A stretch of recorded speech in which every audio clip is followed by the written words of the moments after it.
Have you ever cooked food for a friend? Or maybe even just shared a drink that you really liked with them? Do you remember the feeling of anticipation as you waited for them to give their reaction? You wanted them to like it, to enjoy it with you. But then you met with a tepid, "I like it." It can be so disheartening. So you, wanting to get more feedback, might ask, on a scale of 1 to 10, how much do you like it? On a scale.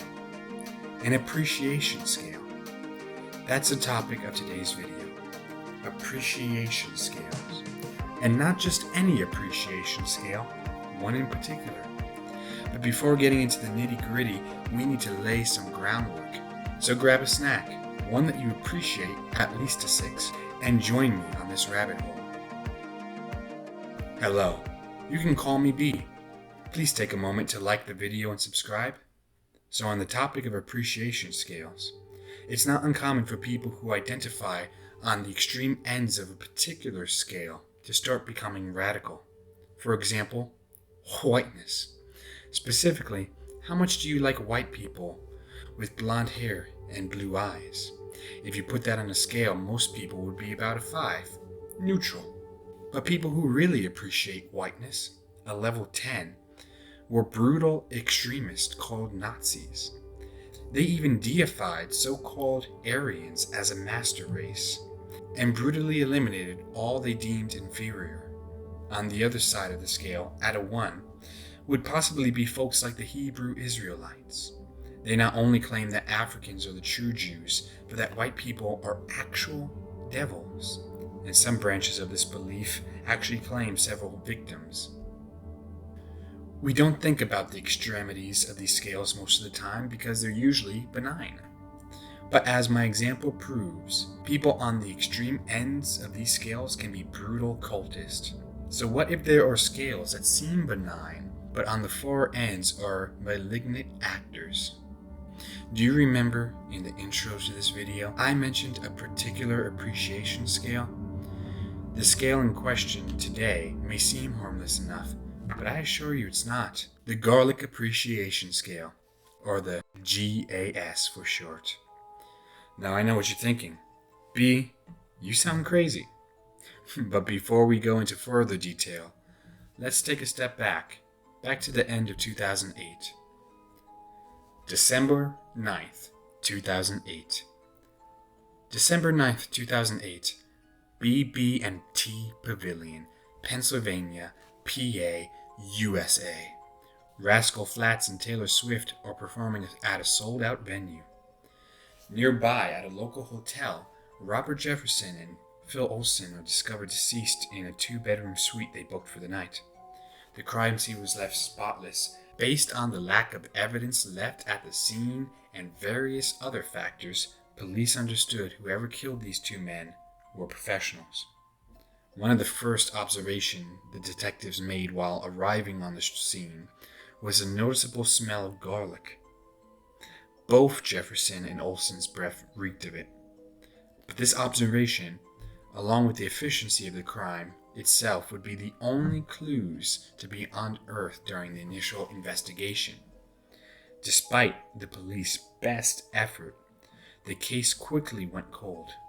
No one knew why Jefferson and Olson traveled out of their home states to stay at a hotel near a Taylor Swift venue, or how the 2 even knew each other. Both men had their own families and were from different states. Both men were known to go on business trips here and there, and had a very high affinity for garlic, according to their wives. To the family's dismay, investigators seemed disinterested in finding answers. As mentioned earlier, this case quickly went cold. Until December 9th, 2012. On an infamous message board website, a user by the name of Owl Olson posted for the first time, 3 years ago today, my dad was murdered. In summation, the user asked if anyone had even the smallest lead. Who killed Phil Olson? Comments started flooding in with many theories of possible assailants and their hypothetical motives. Until 2 days later, on December 11th, an anonymous user posted a strange photo and a lengthy wall of text. The photo was of Phil Olsen's lifeless body on the floor with an 8 by 11 sheet of paper next to him, with the date December 9th, 2009, and a code reading 234887.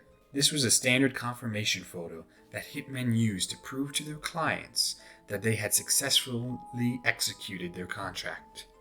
In other words, this was absolute proof the man posting in the thread was the murderer. His post filled in the missing links. It entailed a plot by Olsen and others like him to participate in rituals, intending to reach the undead, specifically to communicate with half-human, half-demon hybrids known as vampires. By eating copious amounts of garlic, they would coerce the half-devils into doing their bidding. In the same post, the user claims to have known all this because the user himself was once in league with Jefferson, Olsen, and the others in college. But there was a falling out after he confronted Jefferson for being foolhardy and arrogant, considering that they had no reason to believe that they could manipulate ancient accursed spirits. As well as not liking garlic that much, even at all, he split from the group, taking a few other distractors with him. From that day, the two sides were at war. Both sides had radical views. Olsen and his camp were obsessed with garlic. It was their vehicle, their vegetable, if you will, to power. With it, they would be able to control hidden occultic powers, allowing them to shape the world around them. On the other hand, the anonymous poster and his faction wanted to unleash the demonic forces on the world, but were pragmatists, understanding that once unleashed, there would be no controlling those forces. They wanted to watch the world burn, and did not care if they were caught in the flames. This post rocked the community that formed in Owl Olsen's thread, and incidentally gives us vital information for the GAS. Those at the extreme end of the GAS are violent actors. Those sharing absolute bloodlust, both ends are extremely different.